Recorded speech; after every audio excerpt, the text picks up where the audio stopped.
Welcome to Lynn Cullen Live, talk radio without the static. Email your questions and comments to lynn@pghcitypaper.com. And now your host, Lynn Cullen. December 18th, 2019, a day that will go down in history as the day that Donald Trump was impeached by the House of Representatives. This is going to be a long, arduous day for those actually having to do the work. But it will be a done deal, and then, of course, we will move on to the appalling spectacle of this going into the hands of Mitch McConnell and the Republican Senate. I excoriated you to attend one of these rallies last night on impeachment eve that were held all over the country, a number of them here in our neck of the woods. And I did myself go down to the city-county building, and there was a lot of energy in the crowd. The crowd itself, to my eye, was disappointing. And I don't know. I left not energized like one should be, but disheartened, and that could be a result of just my general, psychological makeup. Always thinking the glass is half full.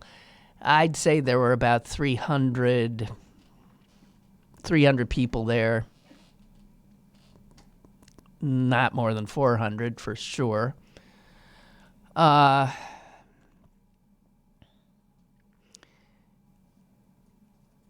Given what is at stake, and I'm not talking about impeachment per se, given what is at stake, which is our democracy itself, the future of this country, that crowd in front of the city-county building last night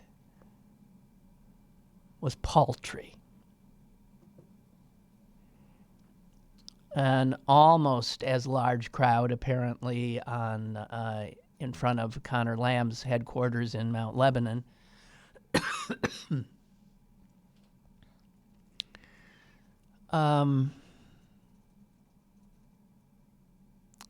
I don't know what's wrong with Americans. I talked to a friend. Actually, a friend called and said, "Hey, you want to go to a movie and dinner?" And I said, "No, I got to go to this rally." "Oh," he said, somewhat shamefaced, I could tell. Yeah, I guess I should go to that." And, of course, he didn't.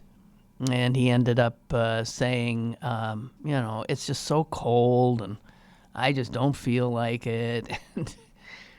I don't know. I'm not saying that attendance at a rally will save the republic, but I guess I am saying that the willingness to be uncomfortable is a certain sign that these are not ordinary times. The thing about cold, guys, is that you can always dress warmly enough. Cold is no reason, certainly, to avoid. Heat, to me, is a reason to avoid. It's a lot harder. So I found it rather dispiriting. I was hoping somebody I would recognize or see, but I didn't recognize any of you. And for that matter, you might not have recognized me since I was bundled up and very little of my face showing, and I was wearing glasses too, so I don't know. But it was, to me, disheartening. Update on the story yesterday that so freaked me out and made my blood pressure spike, and the Nazi glam fan thing sent out by the United States military, actually, in commemoration of the horrific Battle of the Bulge, in which tens of thousands of Americans gave their lives for democracy, for this country. I was thinking of that. 75,000 men, young men, American boys who would not live their lives out, died in that battle 75 years ago. And their grandchildren, great-grandchildren, us, can't be bothered to stand on a sidewalk for an hour in hopes of showing our resolve to save the democracy they died for.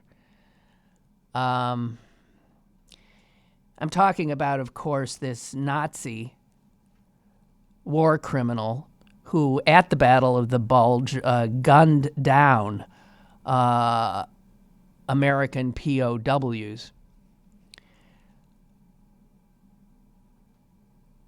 It is so incomprehensible to me, and there is still not an adequate response about what the hell this Nazi, this glamorous photo of a Nazi was doing on the U.S. Department of Defense website, the website of the Airborne Corps at Fort Bragg.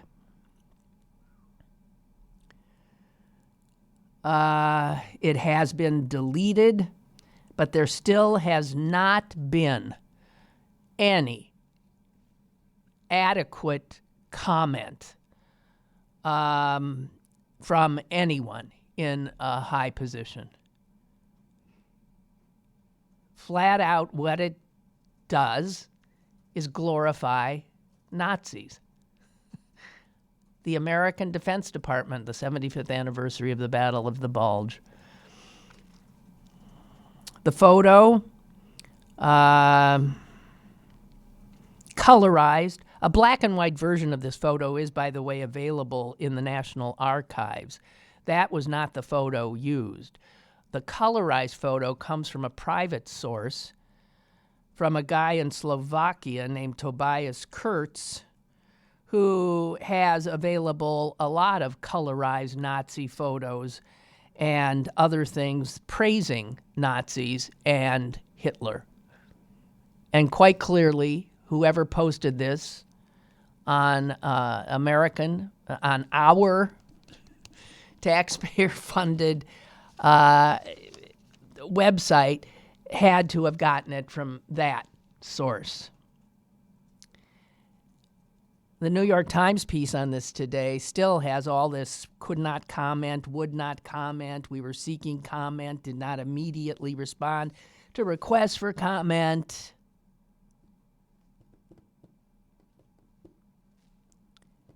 The Airborne Corps at Fort Bragg, which was the birthplace of this appalling travesty,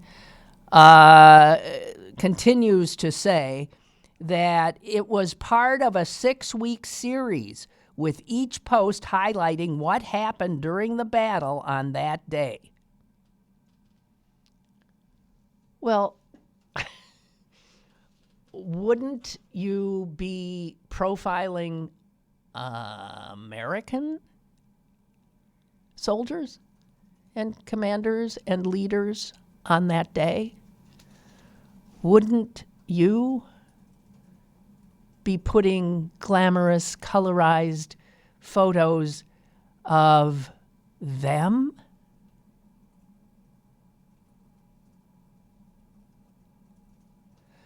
Here, I'm seeing for the first time, above this Nazi's photo, it says, and this is from the Department of Defense website, beginning today, the 18th Airborne is commemorating the 75th anniversary of one of the most critical battles in military history, the Battle of the Bulge. The 8th Airborne Corps will share stories about that brutal fight in the frigid Ardennes forest.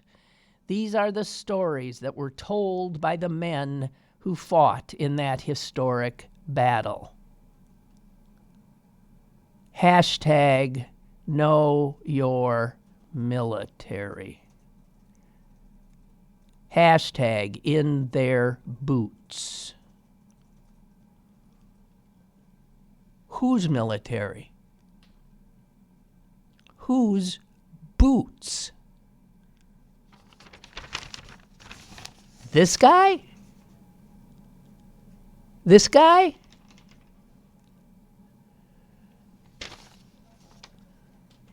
He was tried by an American military tribunal, spent more than 10 years in prison. He was lucky he wasn't hung. He traveled to France in 1969 and worked in public relations. In 1976, a group of armed Frenchmen surrounded his house and fought a gun battle with him. He was believed to have died in the attack. But violence in his name continued. Something after his death in 1977, Reuters reported that a group calling itself the Piper Group after him claimed responsibility for several attacks on Jews in France.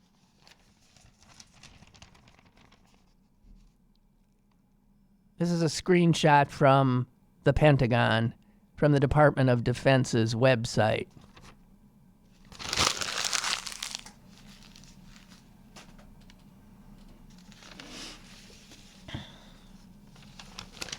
Page 3, Wall Street Journal today.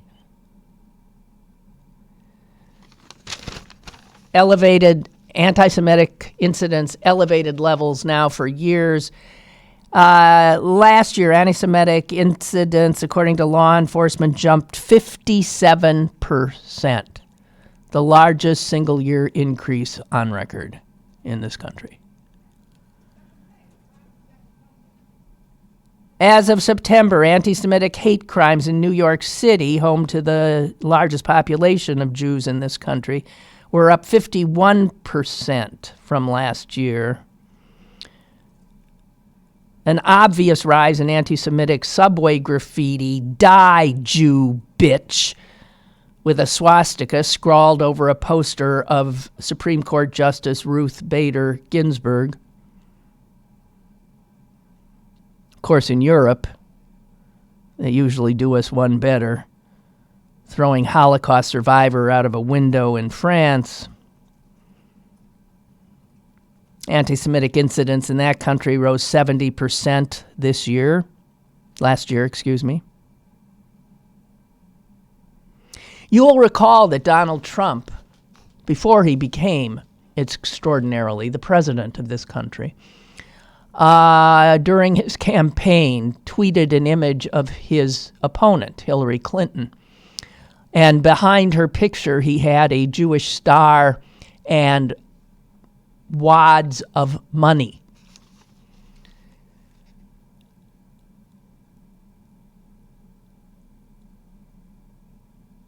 That wasn't the beginning, but that was a little harbinger. You don't even have to be a Jew to have that Jew imagery used against you.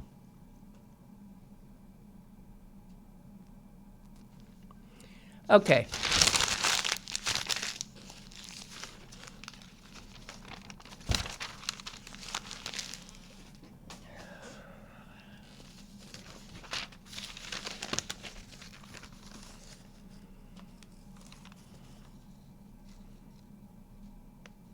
Hanukkah's coming up. I know that because Christmas is coming up. Not really. I used to know it, whether there was Christmas or not. Someone writing in the Washington Post said Hanukkah calls Jews to light the darkness. And this year we need it even more. One of the things that Jews were always told is if you light your menorah, the candles, you are to put them in a front window so that you share that light with the world. There have been many times in Jewish history where Jews did not dare do that. And frankly, I don't recall us ever doing it in my home, where there were so few Jews. It was thought that at times of danger to Jews, that to light the candles could, of course, bring trouble down on you. I would hope every Jew puts those menorahs in their windows. I would even hope that non-Jews light candles and put them in their windows in solidarity. The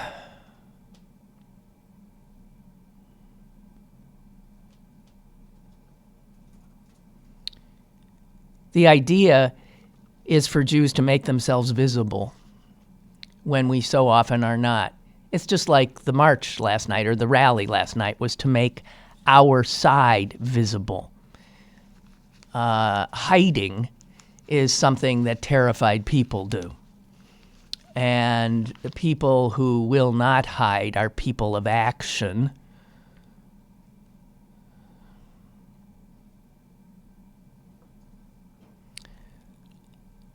I mean,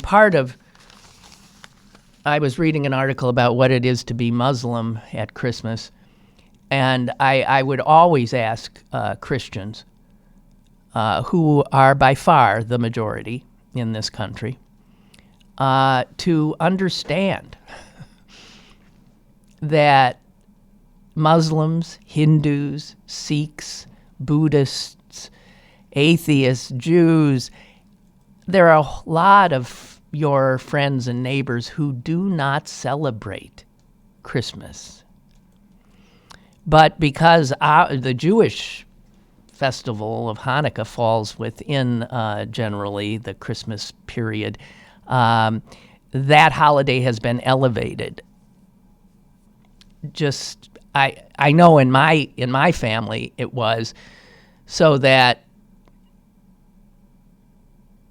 my brother and sister and I did not feel so bereft at Christmas. You know, the only house without decorations, the only place where there were not gifts on that day, gifts didn't used to be a part of Hanukkah.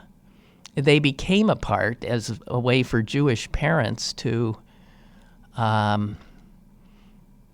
help their kids.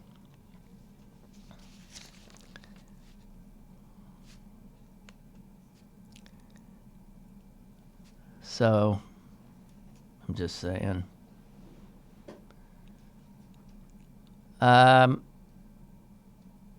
We are not required, according to the rabbis, to invite peril by showing ourselves at times of danger. And then this article goes on to say, what is a time of danger? How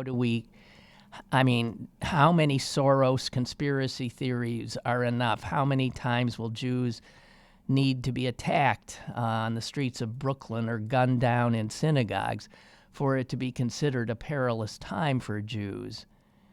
Is it enough that a viral video that was recently circulated of a so-called Christian pastor named Rick Wiles saying, that's the way the Jews work. They're deceivers.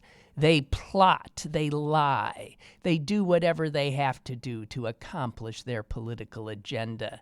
This impeach Trump movement, it's a Jew coup.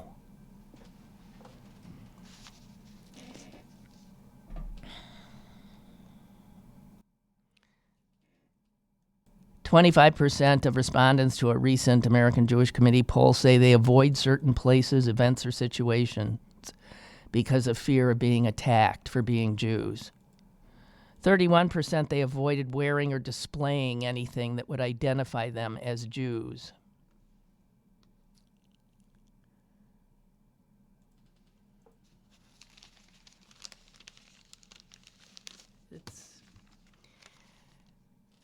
Frank Bruni got poetic today. He should stick to prose, but I'm going to subject you to it anyway.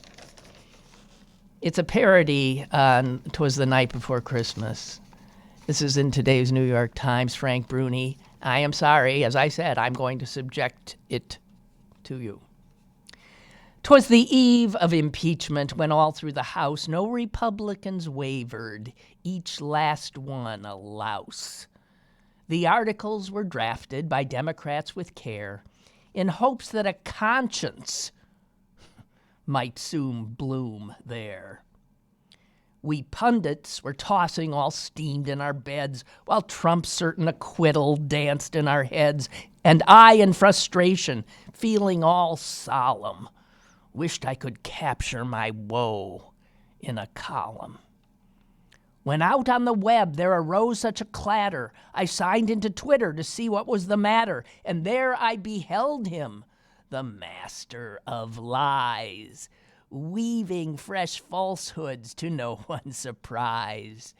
He savaged the Bidens, he smeared Adam Schiff, and cycled through villains in a furious jiff, not to mention distractions like the teeth of the speaker. Could a leader be cruder? Could his morals be weaker? So now he's a dentist in his all-knowing ways. I prayed for deliverance one of these days, when what to my cynical eyes did appear but a raft of excuses pulled by mangy reindeer, with a weasel-eyed driver so meek and so zany, I knew in a moment he must be Mulvaney. More shameless than con men, the sycophants came, and Trump gloated, so bloated, and called them by name. Now Rudy, now Jared, now Lindsay and Mitch, please fly this democracy into a ditch. It is how you will save me. It is how I prevail, or else I will join poor Paul in the jail. That's the toll of a presidency ended too soon, so you must sing along to my favorite tune. It's a witch hunt, a hoax. Those are lyrics for me. That's the verse, that's the chorus for eternity. He was dressed in a necktie from his jowls to his soles. He had tanned beyond tanning. Imagine the moles. His hair, how it swirled. His legs, how they splayed. On such fishy foundations was his confidence laid. And we couldn't stop looking. Not his fans nor his foes. That was what he was after. The show of all shows. Its plot-strained belief, its appeal-tested reason, still it was soaring toward a second season. The economy roared, the Democrats whimpered. Vladimir chortled, Emmanuel simpered. In the bag that Trump carried, he had goodies galore, lower taxes, the Dow, right-wing judges, and more. They weren't for the many, they favored the few, but that was obscured by the smoke that he blew. All was fog, all was mist, all was boast, all was fiction, as he hid his true airs with a bad diet and diction. He could do as he wanted and never know fear, for an elf and a savior named Barr hovered near. And then there was Tucker. And, of course, Hannity, to put an extra fine gloss on this insanity. What great luck to discover a country so riven you could smash it and rule it if suitably driven. You could summon the Russians, you could bully Ukraine, just as long as you made "It's fake news" your refrain. I cringed as I watched him and cried for us all. Our values, our futures, hijacked by his gall.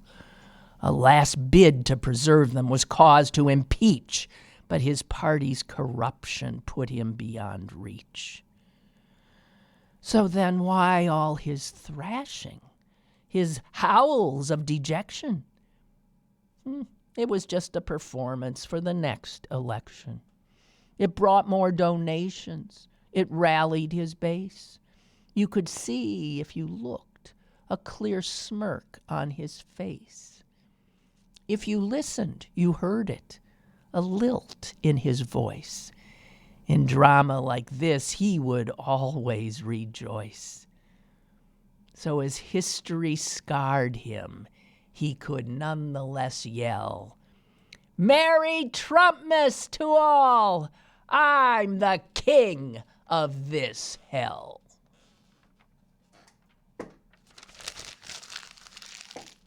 Woo! Frank Bruni.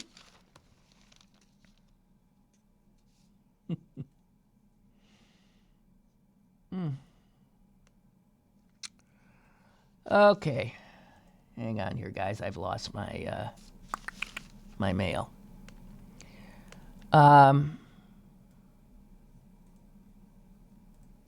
So again, by the way, speaking of Putin, Russian state television actually has called Trump their agent. Russian state television. Let me get the... There was a picture, if you saw it, it should send chills. A picture of a smiling Donald Trump at his Oval Office desk, and standing behind him,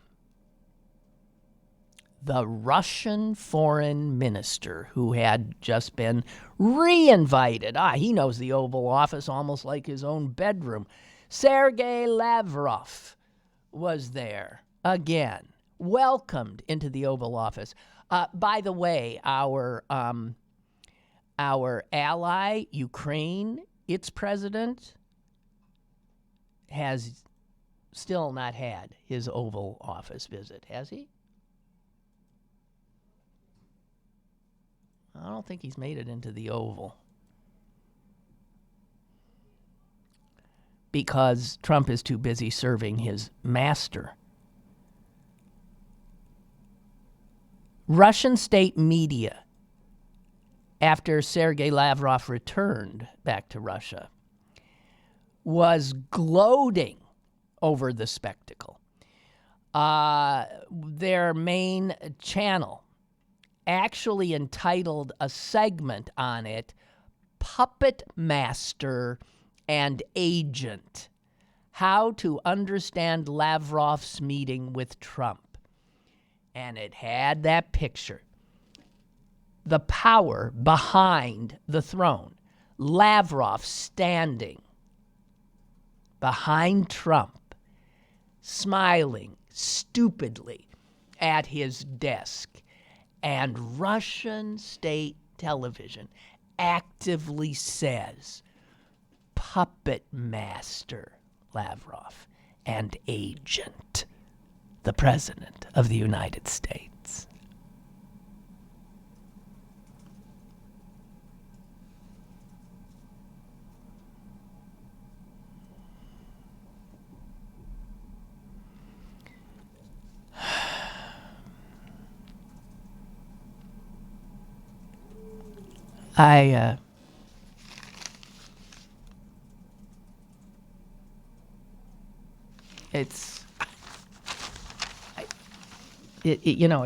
It takes my breath away. It really does.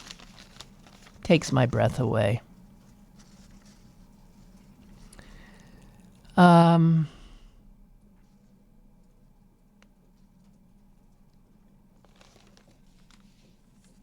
You look at this idiotic letter that Trump sent Pelosi, and as I've so often said, and certainly not alone in saying it, that when Trump says something, he's almost always projecting. So when he's accusing someone of something, it is he who has in fact committed whatever actions he's accusing another of. And you see it right in the letter. He says to Pelosi, "You are violating your oaths of office. You are breaking your allegiance to the Constitution, and you are declaring open war on American democracy." He's saying that to Pelosi. That is what and he signed that 6-page letter with a Sharpie. I mean, excuse me, who signs letters? Hello. Hi. Coming right in. Yeah.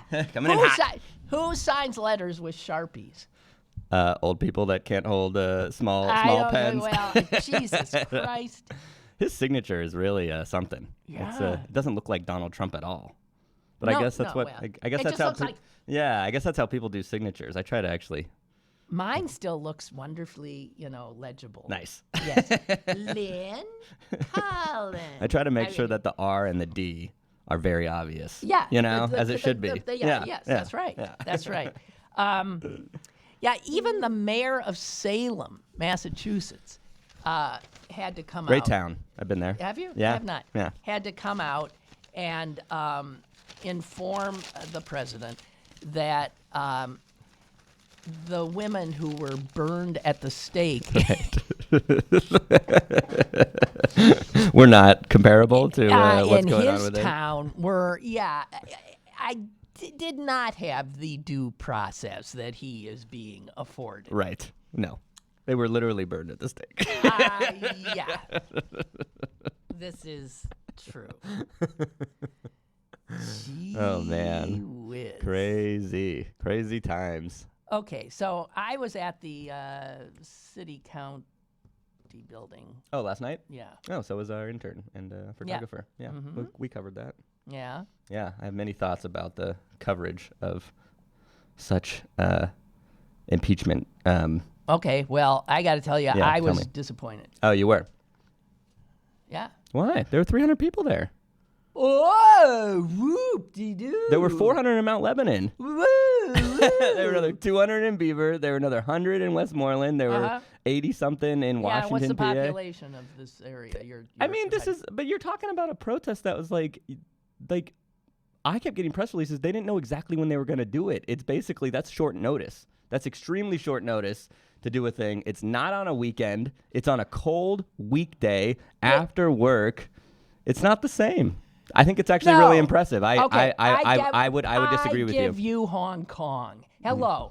Do they? That is those Lynn, kids that's saying, a totally different country is- than us. Hong Kong has a totally different dynamic it is than the our same- country has it to is China. the same thing happening in both. So how many people were in Hong Kong? The fear, understandable fear that we are losing our democracy. But it's a different situation in Hong But Kong if because they've you were never been losing afforded democracy. No, but if you were, and we're complacent about Of course, it. because we've had it for 400 years So or whatever, I 200, don't- almost 300 years. No, yeah. Just continue being complacent about it. I will disappear. I disagree that it shows complacency among the American people to have, hundreds of thousands march throughout the country yesterday, right, in support of impeachment. In the middle of the week I mean, that's I just don't like, care about the timing. I don't care about the weather forecast. What about the women's Are we march? only What gonna- about all those other things? They've had multiple marches. The problem is that they don't make an effect on the Republican Party because that is the problem. This is a totally they are not comparable situations. This is like saying that the UK vote is similar to what's going to happen here. We're totally different countries with totally different dynamics. Like I understand that like liberals want to see more protests against it, but every single time that they've protested during Trump's presidency, it has not moved the Republican Party one iota. They literally haven't moved at all because they're locked into this incredibly partisan, set, I guess, and they're never going to move. That as this goes to the Senate, that if there were huge demonstrations in states where the senators, Republican senators, aren't quite sure. What about Kavanaugh? What about Kavanaugh? There were huge presentations. There was all, yes, No, it's not going to change their mind. First of all, they need to get like 67 votes. I mean, I think Americans understand the reality of what would happen. There is no way they were going to sway. They might be able to sway a few, right? But you need like 20 Republicans. So you'd have to go and sway the like Nebraska senator. Here's what you know? need. You only need a majority to get certain witnesses to be heard. Right. Right? I Yeah. think you only need 4 of Yeah. these SOBs. Okay. Yeah. So that might happen. If you get witnesses, Yeah. if you got Bolton, Yeah. if you get these people Yeah. and people start paying attention, Yeah. don't tell me that some Republicans or any Americans paying attention might start getting a little queasy. Oh, I agree. Yeah, I but, don't but, give but, this- but I don't think there is probably nothing that anyone can do to get them to remove the president, to get to the 2/3 majority threshold. But here's what. We need to be in the streets to Right. let those senators know and the members of the House to let Republicans know they will be taken down. They were in the streets yesterday. Oh, okay. Here's what. Oh, I don't know what Oh, else. I don't know. I'm sure it struck terror in people. What strikes terror is numbers. Nothing will strike No. terror into Oh, them. That's what I'm numbers. telling you. Numbers. No, because it's rigged against millions. them. It's I rigged don't against care. them. Millions. But millions of Americans have. When was the last time millions of Americans ever marched for anything? Well, then they can lose it. I mean, then fine. Just stay comfortable. God forbid. What we only will we will only save our democracy if it's between 68 degrees and 75 on a weekend where we don't have anything better. Oh, are in the White House. I know, but we can't compare the two because you had a media then that actually was basically just pro-America versus the Nazis propaganda, because America did not want to enter that war. It took years for them to enter the war. They only entered the war after the Japanese got us attacked in. Pearl Harbor. No, I know so, that. No, I know you know, but that's what I'm saying is that it's different. So after that happened, then America's like, let's get into the war. Then every single politician is, let's get into the war. Let's get into the war. So it was more united. So if we had every politician and every media source say Trump is fascist, let's kick him out of office, of course there would be so many. But we don't have the same media environment. KDKA literally ran a story yesterday that said pro-Trump people protest, blah, blah, blah. They ran 2 separate stories. I saw that. They went, which is ridiculous. Why would you? There were So there's so many pro-Trump pro-Trump people will just share that. Look, our region doesn't say. But there were like literally 70 people compared to over 1,000. There were literally 70 pro-Trump people compared to over. So, I mean, like, but I mean, why aren't we escorting or why aren't we criticizing the pro-Trump people? Trump is being impeached right now. And in the Pittsburgh area, which overall supports Trump, right? If you count all the counties, it does. Like if you count the whole region, only 70 people came out to say, no, we don't want Trump impeached. That's who we should be saying. So if you take the actual numbers, it's just, Okay, here's another point of view. Gigi. Lynn, I know the numbers downtown were disappointing to you, but we had over 400 folks at one nearby suburban rally. She's talking about Mount Lebanon. And over 100. That there were more in Mount Lebanon than downtown Pittsburgh, I also think is an outrage. I'm just sorry. Sure. I'm sorry. Yeah. I mean, But I mean, you could blame a lot of those things on organizers. Where will I park? That's a big one, yeah. Could you imagine how many people would go to Steelers games if there was nowhere to park? Think really. about that. Okay, over 100 in Washington County, which is very Republican. I mean, they did put Guy Reschenthaler in office. We had a very good response from motorists passing by at the rally. There are 200 in Beaver County. Of course, there were a few who flipped us off, but it almost seemed like a Pirates or Steelers championship rally with all the honking horns. It was very good to see. There may be more hope than you realize. See? I know that the optics of a large mass in one place is really desirable, but I think it is equally important to show that there are people in other places wanting impeachment as well. 100 people may not seem like a lot, but to have that many people come out in Washington, PA, such a cold night, truly is impactful. I was initially skeptical of spreading out our resources, but to see so many rallies in so many places is really a good thing. I And concur. Those are my post-impeachment rally But think of all the thoughts. different kind of coverage they got, right? If it only was in Pittsburgh, if it was all, if they put everybody into Pittsburgh and you got over 1,000 or you got, I don't know, 2,000 or something, who's going to cover that, right? PG, TV News, us, you know, but you're not going to get coverage from Beaver County Times. You're not going to get coverage from the Trib out in Westmoreland, right? You're not going to get, because they have like the suburban paper out there, right? You're not going to get Observer Reporter, Washington County covering it. You're not, it's so I mean, it's a strategy, but I don't think it should be like, oh, that was nothing. You're like, I mean, come on now. I mean, like, Trump's unpopular. He's very unpopular. He's unpopular in Pennsylvania. He is not above water in Pennsylvania. You know? We'll see. And so, I'm not saying he can't win. He can definitely win. But his path is very narrow. And if we're too defeatist, then he probably will win. But if we recognize that there are weaknesses and exploit them, he won't. Very narrow. 44,000 votes. Okay. So you haven't been here for a while, but one of Yeah, the thing that I saw happen shirt here. in between was this. Who's that? San DeMarco there. Zappala's son. Yeah. Oh, yeah. I remember that. Okay.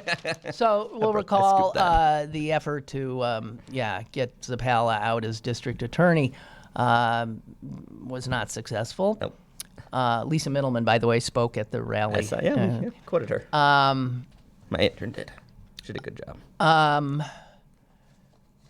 And Zappala's son ran his campaign. Right. And Zappala's son Poorly. has now announced Right. he's going to run his own campaign to unseat. So this is a primary challenge. He's going to run as a Democrat. He is He's a running Democrat. as a Democrat with his Republican girlfriend. That's right. He is running as a Democrat to unseat Sarah Innamorato, who's the state who's rep. the one who knocked off Dom Costa. Dom Costa. Yeah. So here was this breath of fresh air. Sure. A woman, for one thing. Millennial woman, yeah. A millennial woman. I saw her just the other day. And now this Zappala, who has, what's his... He's also a millennial. What's his His experience? Yeah, He doesn't name. have any other than, He has his his name, and he ran his father's campaign. Okay, and he has a name. Mm-hmm. And he is primarying her. Yeah. So what does that say about his politics? I don't... yeah.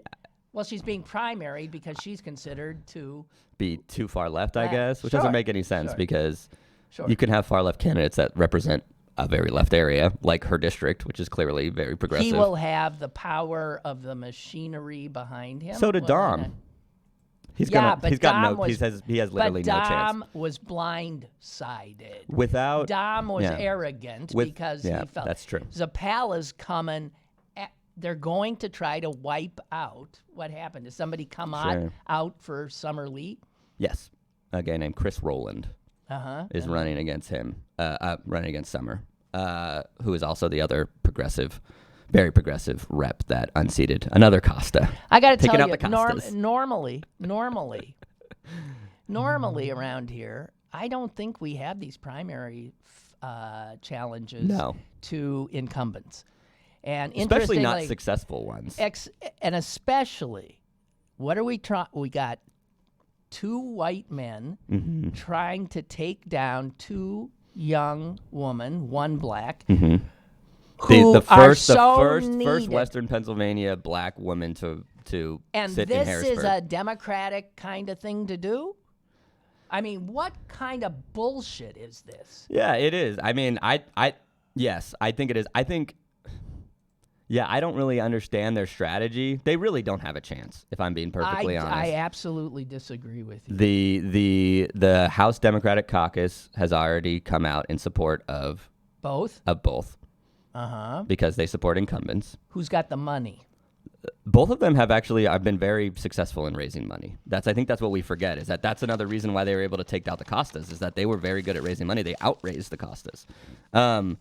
And I'm not, I guess Zappala probably has its own money, maybe from his dad or anything like that, but they don't have grassroots support. I mean, we wrote that stuff. I mean, this is only social media, so you got to take it with a grain of salt. But we wrote that story, and man, people were really mad that Zapala was running against Sarah. There were a lot of people. I was actually kind of shocked how many people were like, no. So. Sarah and Summer have a lot of grassroots support. And they have also a lot of goodwill because they have, since their elections, really been out there. There's also community. yes, And they really have, and Yeah. some people have said, "Oh, Sarah's doesn't have enough constituent services," which, by my observations, is such a ridiculous claim because she's constantly out in the community. She's constantly inviting people to. She held a town hall on a bus. She literally met her constituents on the bus. Well, maybe what they mean is she's not fixing parking tickets like the Cosby. We need more parking tickets, by the way. Get those cars out of here. But what I think is really interesting about those races is that I think the whole blindsided thing is right. I don't let's just argue that both Sarah and Summer won't get the same share that they got in 2018, which was also a Democratic wave year, But this is a primary, so that means they have to go up against only Democratic voters, right? So that's a big deal, right? And every area that you would think that someone like Sarah would have underperformed, or there's an opening for a more moderate candidate like Zapala to come in, Sarah won. Sarah won Ross Township. Dom is beloved in Ross Township, and he still lost, So maybe in a general, it would be a different story. But in a Democratic primary, this feels like what happened with Zapala. People are overestimating that there's this moderate surge among Democratic primary voters. There is no sign of that. No, but in 2019, Bethany Holland beat DeFazio in a county-wide race. Yeah, but those more moderates are waking up now. But it's a Democratic primary, though. It's not the general. So no. But I mean, there's a lot less moderates in that thing. It is gonna be, unless there's a huge scandal against both of those candidates, like a legitimate scandal, not they're socialists, a legit scandal. There's no path. 64%. Summer got 67% of a vote in a district that's 70% white. I mean, that's crazy. And also, Paul Costa, right? Paul Costa, that was it. Dom. Okay, I can't keep Paul track Costa was definitely had less going against him than Dom. Dom had a lot of bad votes, and he had stories written by me that were very embarrassing for him, he said some ridiculous things about immigrants and these other things. So there was, it's going to be very difficult for them to win. So you're a little nervous, Nelly, you know that? You're just so nervous. I'm a grump. It's true. We got a report in from Columbus, from Milton. He says there were at least 1,000. One TV station said 1,500 people showed up in Columbus. I headed to the staging area on the bus and felt very much the same way you did last night. I suspected a low turnout due to the cold and general apathy, but was surprised when I arrived to see a growing cadre of really enthusiastic, excited folks. Even had the numbers not swelled to the 1,000, I estimated the sheer enthusiasm and the dedication to those on the scene when I first arrived was enough to raise my spirit. I think that two things accounted for the strong turnout. The location was not in the downtown. It was a residential area along a commercial roadway in a neighborhood akin to the upper half of Murray Avenue and Squirrel Hill. Maybe downtown is not the right place. I think, you know what, actually, this is really interesting that this is being brought up, and the fact that there were more people in Mount Lebanon than there were in, I think this, in my analysis, and, lefties are probably going to, get pissed at me for this, saying this, but I don't care. This is where the battleground is. It's the suburbs. Yeah. So this is where the battleground is. Yes, If you can organize those people in the Allegheny County suburbs, that's true. Bethel Park, Upper St. Clair, Franklin Park, these areas, this is where, if Democrats are smart, this is where they'll pour almost all of their resources. Okay. There's no reason to go to Monessen. Sorry, Monessen. To go to these areas. Further? Like, they have local organizers there. They can do their job. But if you want to pour in your bigger resources to sway people and to bring out the vote, it's the suburbs. This is where the battleground is right now. And I know, like I said, lefties don't really like to hear that because they want to see a more working class, a more poor places. You got but unfortunately, that's just not where it is. Look, I mean, if there's any comparison for the UK vote, is that all these white working class areas started voting for the conservatives, and that's the same thing is happening here. It's really hard to get through to them because they're so much more animated for anti-immigration, for racism, for these other issues. It's so hard to give them an economic message that will counter that. I think you need to do that still. You still need to try to, play in the margins to give them some hope to bring out as many, Democrats as you can. But if you really want to get to those swing voters, it's the Philly suburbs and it's the Allegheny County suburbs. How come this won't go up? I have no idea. You don't know how to run a computer?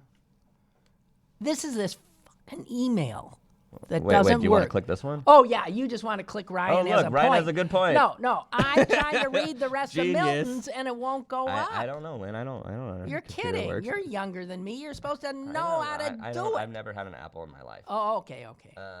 They did teach us when we were kids. All right. It should go up. Yeah, I don't understand. This is this fucking... Wait, what if you come back? Yeah. Oh, no, it's just frozen totally. Okay, let's try Ryan has a point. Oh, good. Ryan has a good point. The Washington rally was on the front page of the Observer Reporter. What's that? Okay, and that has impact. That is true. Well, Milton, you can't. My computer will only tolerate a few sentences, and then it bottoms. But he brings up a good point, I think, about where the areas where they're doing. I mean, I have no doubt that urban people will come out of it, but they already do. They consistently come out and are against Republicans, especially ones like Trump. But if you want to get, that's kind of the battleground is kind of shaping out to. Really, those South Hills, but not all of them. But like that Mount Lebanon, Bethel Park, Upper St. Clair, South Fayette, like even Peters Township. Peters Township is still Republican, but it's coming. It's starting to wobble. Yeah. And so yeah, maybe go to a rally there. Next time, get in the car.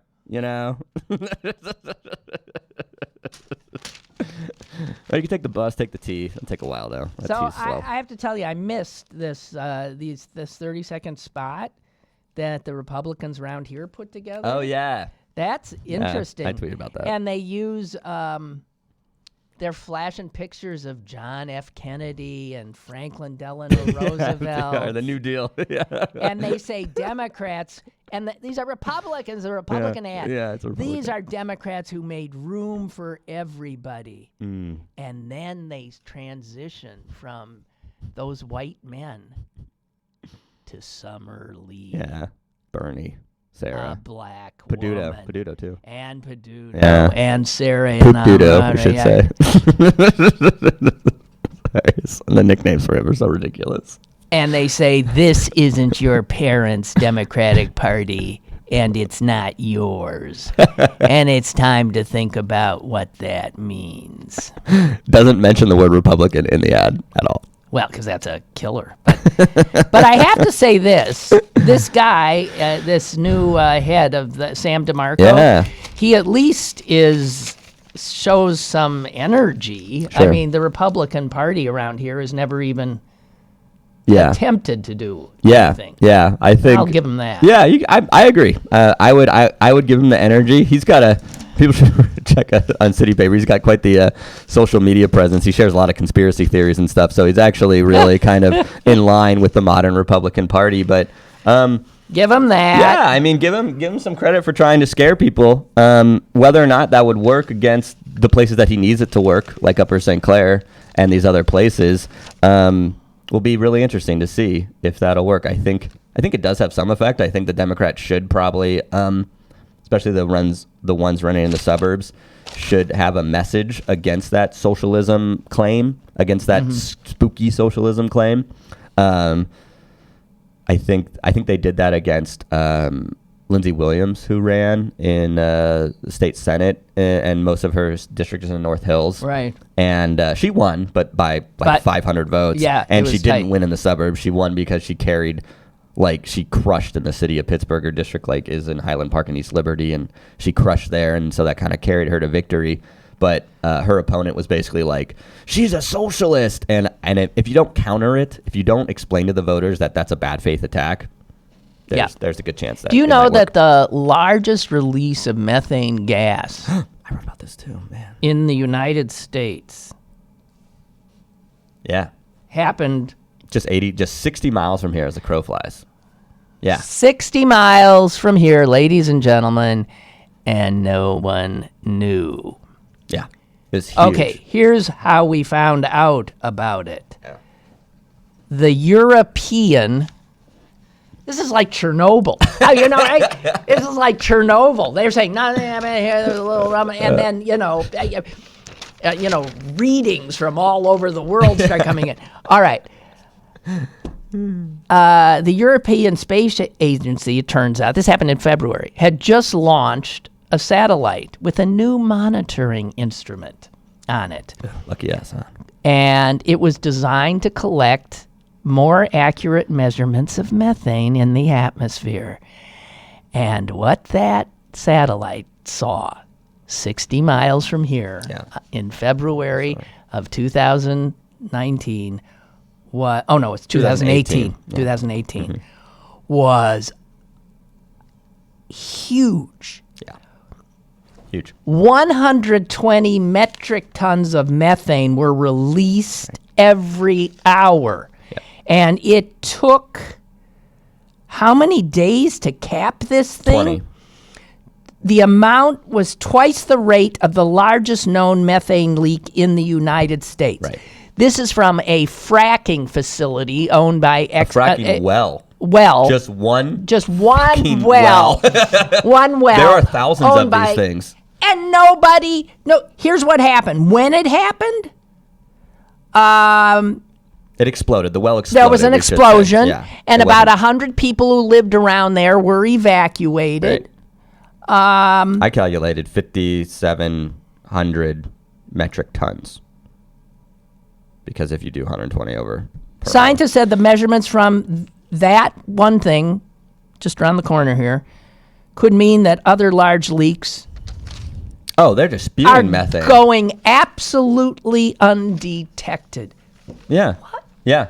And this is in the exact area. This is the exact area that they want to build more cracker plants, which would only increase the supply of wells because you need the natural gas to make plastic.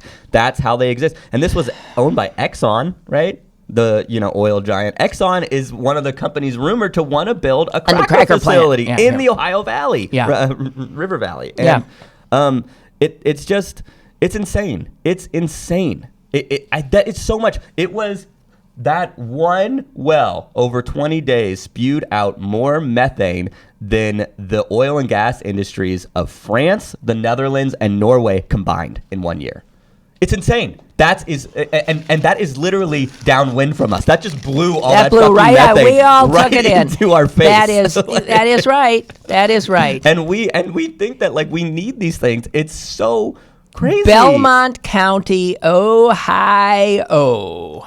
Can I really want to, I don't know how much time. You got it. Yeah, but go. okay, You really don't quick. have any. I just want to say that it is so crazy that we believe that this is so important for the jobs of this region. How good is Belmont County, Ohio doing right now?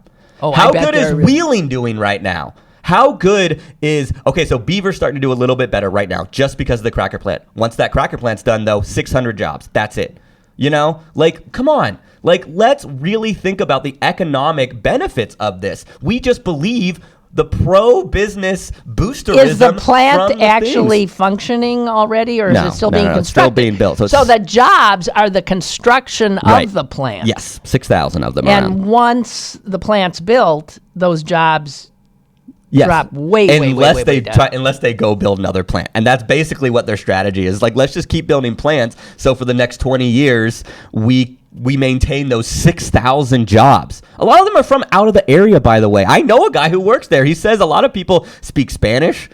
They speak other Asian languages, which is fine. I don't have any problem with bringing in immigrants to do work. But like, it's this idea that it's some huge economic benefit to the region. It does have trickle down effects in places like Beaver County, but it's not going to make Beaver County what it used to be. It is going to destroy the atmosphere. Yes. And the oceans. Yes. And a lot of other stuff. And our air quality, which is already some of the worst. Which is already the worst. Yeah. So whoop-de-doo. Yeah, it's ridiculous All how right. much we believe it. It just.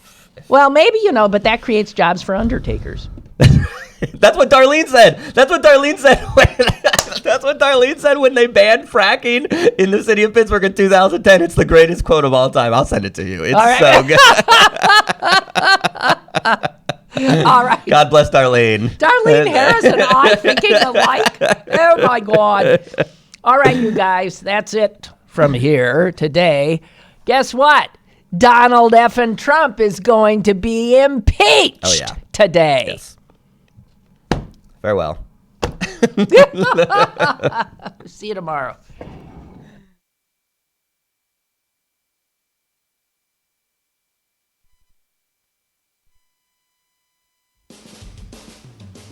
Lynn Cullen Live, Monday through Friday from 10 a.m. to 11 a.m. and archived at pghcitypaper.com.